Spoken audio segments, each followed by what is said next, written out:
After the unexpected return of Trump to the White House, the world watches with bated breath to see how the landscape of the US-Israeli relations will shift. The political chessboard has been reset, with new players entering, Trump's inner circle and old allies repositioning themselves.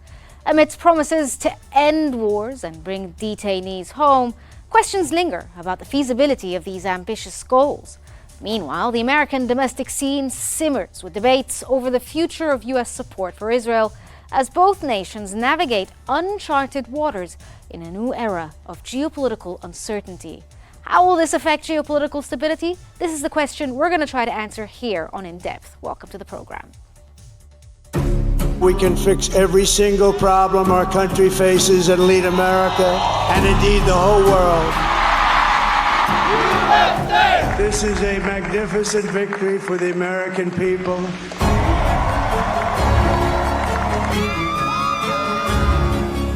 Promises made, promises kept. We're going to keep our promises.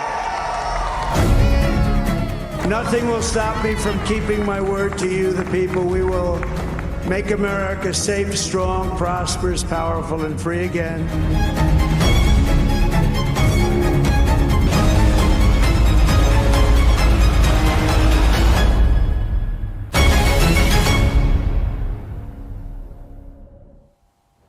Ron Dermer, a key confidant of Israeli Prime Minister Netanyahu, met with President-elect Trump at Mar-a-Lago to discuss Israel's strategy in Gaza, Lebanon and Iran. Axios has reported that the meeting aimed to achieve alignment on key issues before Trump takes office, including ceasefire efforts in Lebanon and post-war Gaza plans. Dermer also met with Jared Kushner and later briefed senior Biden officials in Washington, including Secretary of State Antony Blinken, on Israel's progress in addressing U.S. demands regarding Gaza's humanitarian situation. Negotiations are ongoing over a potential ceasefire with Hezbollah in Lebanon. The return of Donald Trump to the presidency signals a potential transformation in U.S.-Israeli relations. The political landscape has evolved since Trump's first term, presenting fresh challenges to the previously robust alliance between Trump and Netanyahu as they navigate their renewed partnership. As Donald Trump prepares to return to the White House, the dynamics of U.S.-Israel relations are poised for a significant shift. The once strong alliance between Trump and Netanyahu faces new challenges in his second term, with both leaders navigating a changed political landscape. In recent days, Netanyahu revealed he had spoken with Trump 3 times. Trump's victory was warmly welcomed by Netanyahu, who hailed it as the greatest comeback in history. He also discussed the Iranian tensions and potential peace opportunities. However, the landscape has changed since Trump's first term. The relationship has cooled in recent years, with Trump criticizing Netanyahu's handling of the October 2023 Gaza war. Key pro-Israel figures like Jared Kushner, who played a pivotal role in Middle East policy, may not be as actively involved this time around. The new administration brings fresh faces to Trump's inner circle, potentially altering the pro-Israel stance of his first term. My personality stopped wars. Stopped wars. It stopped wars in countries that we weren't even involved. I was able to stop wars with other countries that we weren't even that involved with. Trump's campaign promises to end wars and secure the return of detainees now face the test of reality. Netanyahu too faces a delicate balancing act. With a Republican-controlled Congress, his ability to maneuver against presidential wishes may be limited. As the Middle East grapples with ongoing conflicts, the Trump-Netanyahu relationship will be crucial in shaping regional stability. Their ability to navigate these new waters will determine the future of U.S.-Israel relations and the broader geopolitical landscape. For a deeper analysis, we explore Trump's return to the White House and his relationship with Netanyahu. will be during this pivotal second term. Today, we're joined by Mr. Maher Abdelkader, a political analyst, and later on in the show. And right now, we have with us Mr. Murad Harfoush, an Israeli affairs expert, joining us from Ramallah. Thank you, sir, for joining us on the show. Mr. Harfoush, firstly, let's start off by asking, Netanyahu has expressed optimism about Trump's victory. What does Netanyahu expect from Trump, given their personal and political ties? And could things possibly change this time round?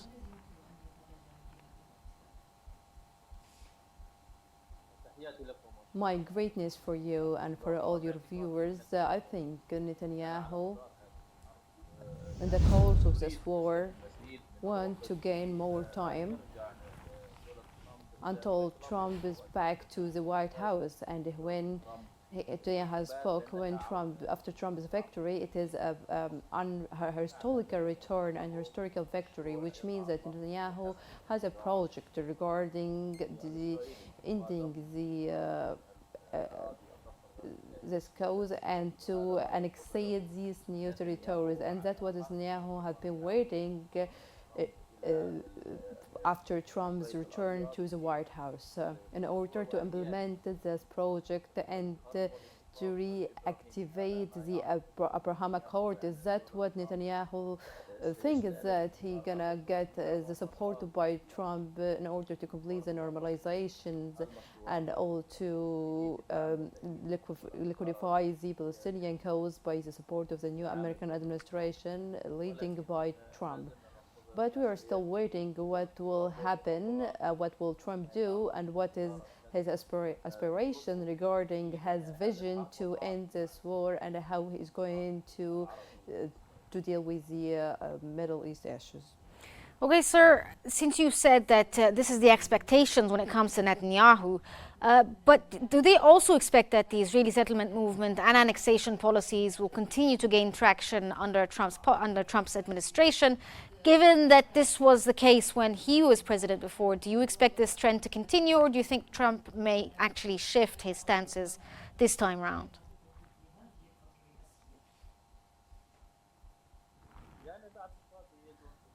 I think Trump will support Netanyahu's ideas regarding the settlement and the recognition of the major settlement in the occupied Palestinian territories and in the West Bank.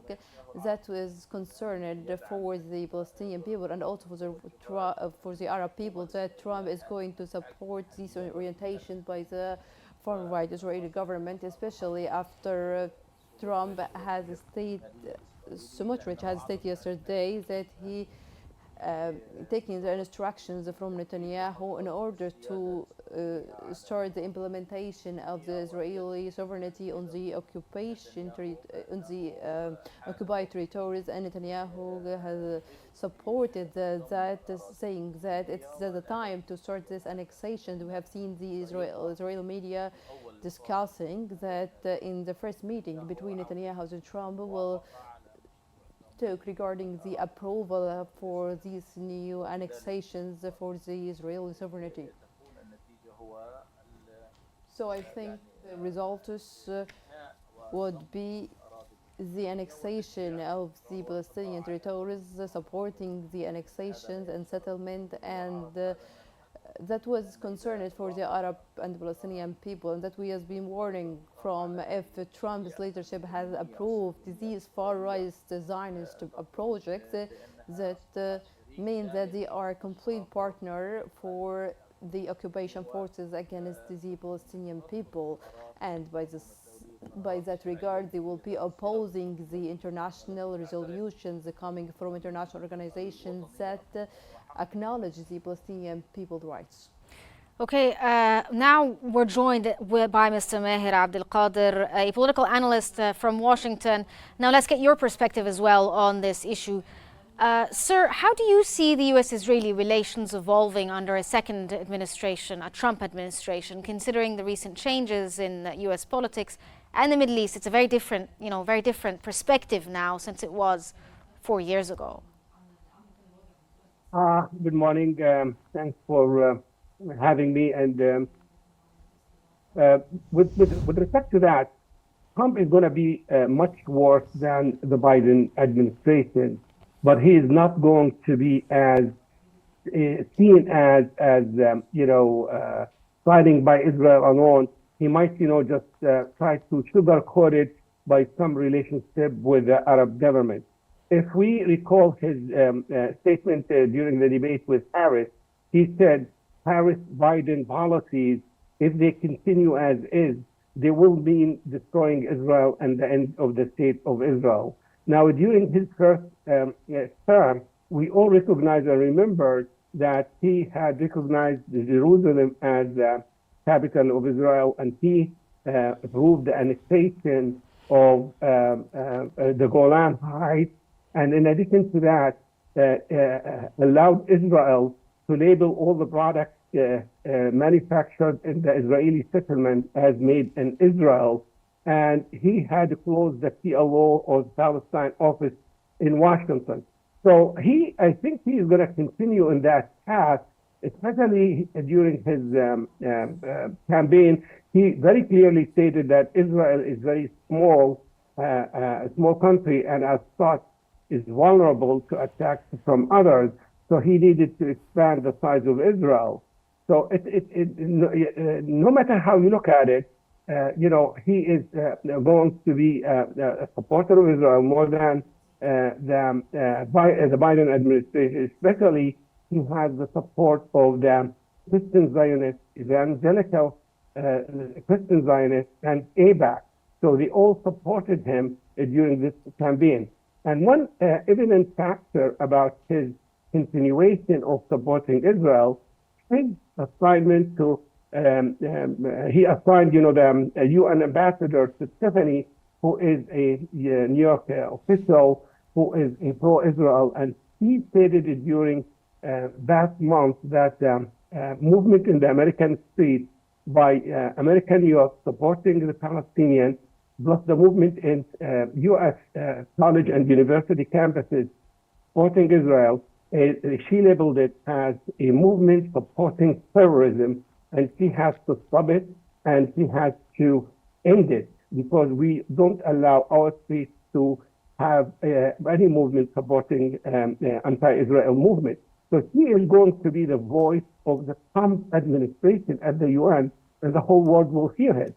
So Trump, no matter how you label him, and no matter how you do that, he is going to reinforce the fact that Israel should be the sole supreme power in the Middle East, and he will go further by amending the Abraham Accord by including other Arab countries in the region, and he is going to take a strong stance against Iran. He since day one when he came to power, he took very strong position against an anti-Iran. And he criticized the Biden administration when they released, funds which were in American banks back to Iran, stating that this will empower Iran and will push Iran to further, advance their nuclear program. In addition to that, support, other groups within the Middle East, like in Yemen, Iraq, and Lebanon, et cetera, that will compromise the strength of the state of Israel. So in my view, no matter how you look at it, Trump is going to be a soft shaker and mover in the Middle East, but he's going to be 10 times more supportive of Israel than the Biden administration. Okay, if we could also get Mr. Harfouch's perspective. I don't know if you got that, Mr. Harfouch, but Mr. Abdelkader was talking about the idea that Trump's new second term will eventually be a continuation of support for the Israelis and so forth. But maybe given Trump's criticism of Netanyahu over October 7th, how might this impact their cooperation when it comes to security issues going forward? And do you think or do you agree with Mr. Abdelkader when it comes to, the unconditional support that may be seen from the Trump administration?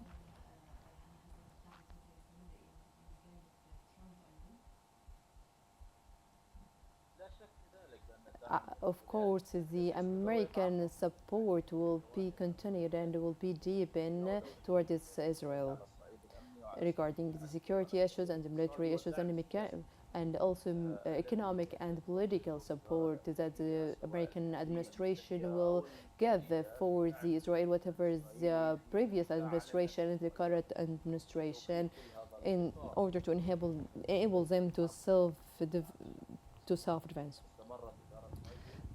Biden administration supported the occupation forces in the genocide and the ethnic cleansing, and they're committing for new massacres against the Palestinian people in Gaza Strip and also in the West Bank and also in Jerusalem and all these locations. And I think Trump's administration will continue the same support. I think all the observers and also Palestinian people think that the Trump administration will increase the support for the Israeli occupation forces and will provide them with the safe cover in regarding the far right projects inside the Palestinian territories. And this is very dangerous if it occurred, if there is acknowledgement regarding the annexation of this settlement that will cause more restrictions on the Palestinian Authority and also on the liberty movement. This is very dangerous if this recognition occurred for the new settlement and for these new projects. So the new American administration, with that regard, will be supporting the projects of the occupation forces, and would be implemented the occupation Zionist vision regarding to have the Israeli state, and that's what Netanyahu has been talking a lot regarding change the Middle East map in the future, and we have seen that the USA has been supporting Netanyahu in order to implement these far-right projects through recognition of that project. And Netanyahu has been talking in different press conferences and during the campaigns that it's important to expand the destiny of the Israeli state, and if he did so, if he acknowledges this new settlement, he will meet his promise regarding the expanding of the borders of the Israeli state. And if they do so, he will disrespect all the international resolutions that respect the Palestinian rights and the right of self-determination. And of course, this movement will consider an end for any political solutions that could help in the two-state solution. And at the end of the day, the USA will get back from all the promises that all the previous administrations has been given regarding the solution of the Palestinian cause and to end the occupation that has been continued for more than 75 years. Okay, if we could also get like Mr. Abdelkader's perspective as well. I mean, obviously, both of you seem to agree on the idea that a second term does not necessarily mean anything good for the situation in the West Bank or in Gaza. But, sir, Mr. Abdelkader, if you could sort of explain, figures like Kushner and Friedman, who are influencing Trump's first term, are no longer part of the inner circle as is right now in the second term of his administration. Do you think that this shift in the inner circle of the US administration of Trump may shift the policies when it comes to Israel and the Middle East in the second term, or is it the same policies, just different faces? I think it's, I agree with you, it's just different faces, because now Trump experience, which is his 4 years in the White House. He has experience, he knows what to do and how to do it, much better than the first round. The first round, he was jumping around and, allowing his advisors to, institute certain changes or policies like Kushner and others. But at the same time, right now, for example, he has Bullish. Bullish is a Lebanese phalangist billionaire, and his son is married to Trump's daughter, and he's very close ally of Trump, assigning, as I said, the Stephanie to be the ambassador of U.S. At the White House. Also, bringing the senator from Florida to be his foreign minister, Rubio. He is anti-Palestine, anti-Arab, and anti-Muslim, and he is really fanatic about that.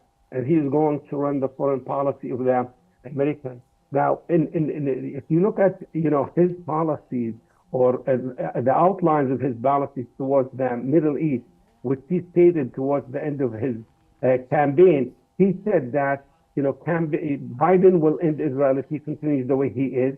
He is going to support Israel and in what's called Hamas and Hezbollah. He's going to end any support in the American streets that supports the Palestinian or any changes in the Middle East and influencing the U.S. policies. And he assured the Christian Zionists, which is it's a lot. About 30 million people in the U.S. are labeled as Christian Zionists, including the Evangelical Church, plus the AIPAC themselves. He promised them that he will proceed in making Israel as powerful as it should be, and he is going to expand, the land of Israel. He had assured Israel, regardless of some whispering here and there, that he had some differences with Netanyahu, but that's not the case. I have to sort of cut you off there because we need to have a look at Trump-Netanyahu's relationship in this upcoming story. But we're going to discuss this further as soon as we go dive deeper into the discussions when it comes to examining the Trump-Netanyahu relationship.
We're still on with Mr. Meher Abdelkader and Mr. Murad Harfoush. Thank you for staying on with us.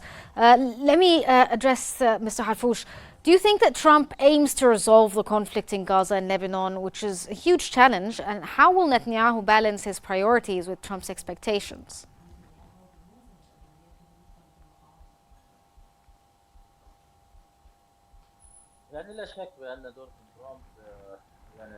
It's doubtless that Trump, when he came into his the office, he had a lot of files to address, the Ukrainian war and also the Middle East issues, and also the internal files that he has promised that he is going to solve these problems, especially that he has been talking during the campaigns and even before the campaign that he is a strong character that could stop this war, and if he was a president in that time, all these conflicts and wars will never be occurred. So he wants to end this war. Regarding the regarding the Israeli occupation forces, I don't think that Trump would be the main problem. We need to remember that Trump was the one who has made the Abraham Accords, I don't think maybe some upgrade was Yes. happening to Trump. Unfortunately, sir, I have to cut you off there because we're out of time for this episode. But Mr. Meher Abdelkader, a political analyst from Washington, thank you. And Mr. Murad Harfouch, an Israeli affairs expert joining us from Ramallah. Thank you both for your insights. And with a new administration on the horizon, Israel's next moves remains closely tied to the evolving dynamics in Washington. And as Biden's presidency draws to a close, the question remains, will his final actions reshape US-Israeli relations, or will Netanyahu wait for Trump's influence in the region's future? That brings us to the end of this episode of In Depth. Thank you for watching and stay tuned for more updates here on Qnews. I'm Moussi.